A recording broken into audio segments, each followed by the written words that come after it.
Video பார்க்குற எல்லாருக்குமே வணக்கம்.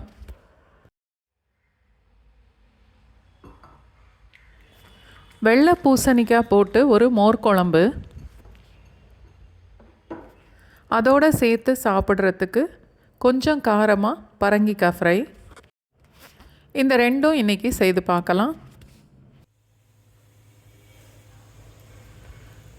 பூசணிக்காய் வேக வைக்கிறதுக்கு 1 கப் அளவுக்கு தண்ணி ஊற்றிட்டு 1 டீஸ்பூன் மிளகாத்தூள், 1 டீஸ்பூன் மல்லித்தூள், 1/4 டீஸ்பூன் மஞ்சத்தூள், வெள்ளை பூசணிக்காய் நல்ல பெரிய துண்டாக வெட்டி 8லேருந்து 10 பீஸ் அளவுக்கு சேர்த்துக்கலாம். இப்போது பூசணிக்காவுக்கு தேவையான அளவுக்கு கொஞ்சமாக உப்பு சேர்த்தா போதும்.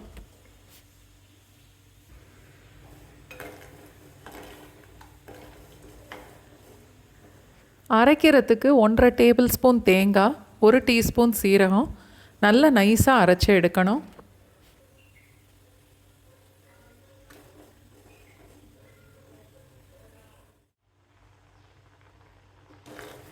பூசணிக்காய் ஒரு பாதி அளவுக்கு வெந்ததுக்கப்புறம் அரைச்சி வச்சுருந்த தேங்காய் சீரகத்தை இப்போ இதோட சேர்த்துடணும்.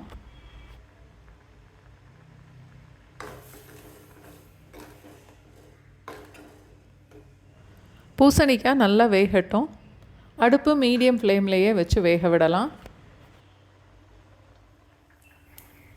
தாளிக்க 2 டீஸ்பூன் எண்ணெய், 2 மிளகாய் வத்தல், 1/2 டீஸ்பூன் கடுகு, கொஞ்சமாக வெந்தயம் சேர்த்து தாளிக்கணும். 1/4 டீஸ்பூன் பெருங்காயம், அதோட கொஞ்சம் கருவேப்பிலை,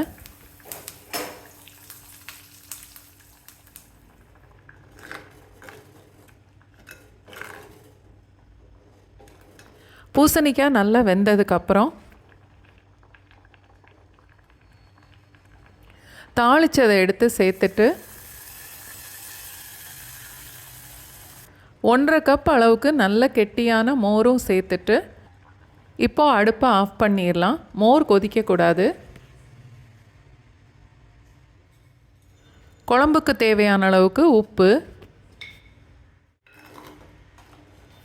எல்லாத்தையும் சேர்த்து நல்லா கலந்து விடணும்.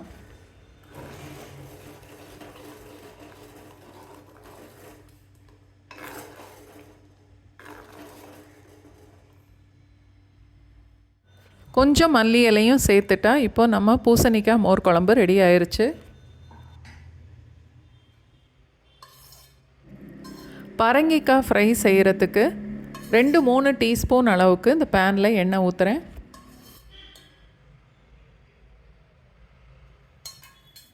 அரை டீஸ்பூன் கடுகு, 1/4 டீஸ்பூன் சீரகம்,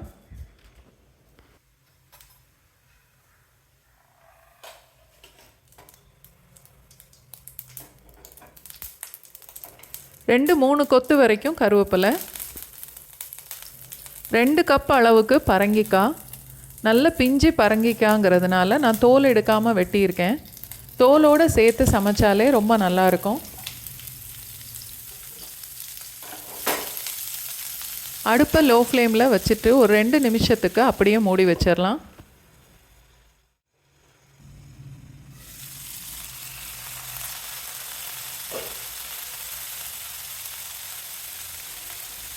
தேவையான அளவுக்கு உப்பு சேர்த்து நல்லா கலந்துட்டு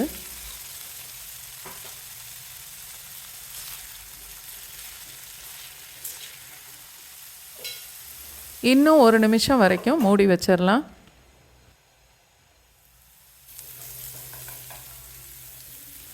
பரங்கிக்காய் நல்லா செவந்து வர்ற வரைக்கும் அடிக்கடி கிளறி விட்டு வதக்கணும்.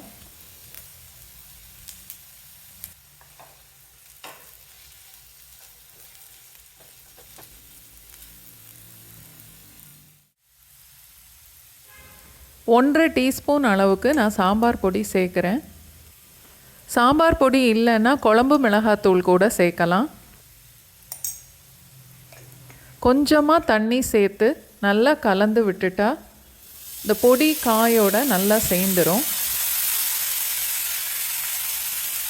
பொடி போட்டதுக்கு அப்புறம் 1 நிமிஷம் வரைக்கும் கைவிடாமல் வதக்கிட்டு அடுப்பை ஆஃப் பண்ணிடலாம்.